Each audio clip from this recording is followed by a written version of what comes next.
வணக்கம். ராம்நாத் கிச்சனில் ரொம்ப நாள் கழித்து உங்களை எல்லாம் சந்திக்கிறதுல ரொம்பவே சந்தோஷம்.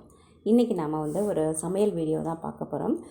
சப்பாத்தி, இட்லி இதுக்கெல்லாம் ஏற்ற மாதிரி ஒரு அருமையான தக்காளி பச்சடி தான் நம்ம செய்ய போகிறோம். பச்சடி, தொக்கு, குருமா எப்படி வேணாலும் நம்ம சொல்லிக்கலாம்.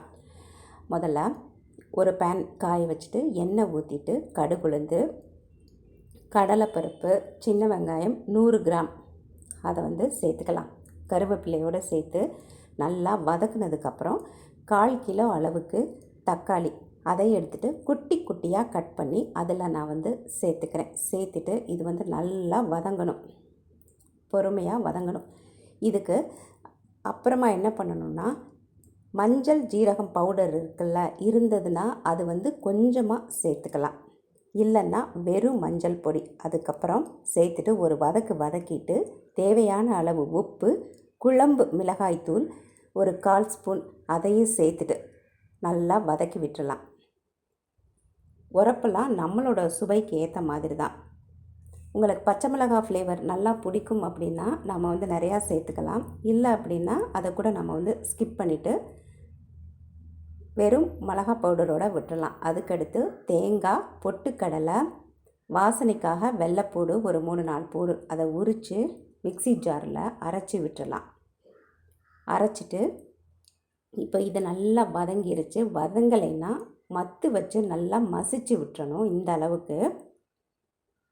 இப்போது நம்மளுக்கு குருமா எந்த அளவுக்கு தேவையோ அது தேவையான அளவு தண்ணி விட்டுக்கலாம். தண்ணி விட்டுட்டு நம்ம அரைச்சி வச்சுருந்தோம்ல அந்த பேஸ்ட்டு அதை சேர்த்துக்கலாம்.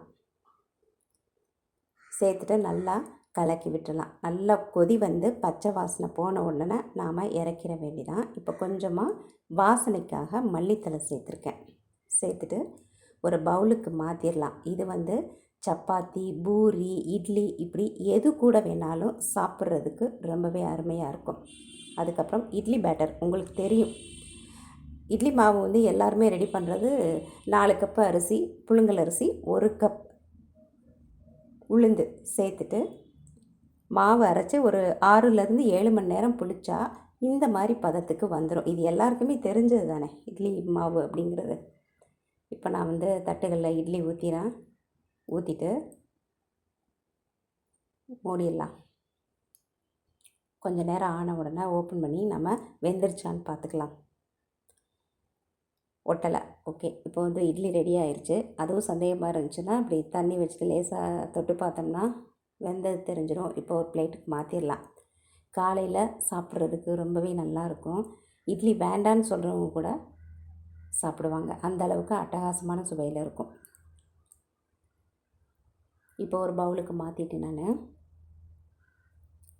வீடியோவை பொறுமையாக பார்த்ததுக்கு நன்றி.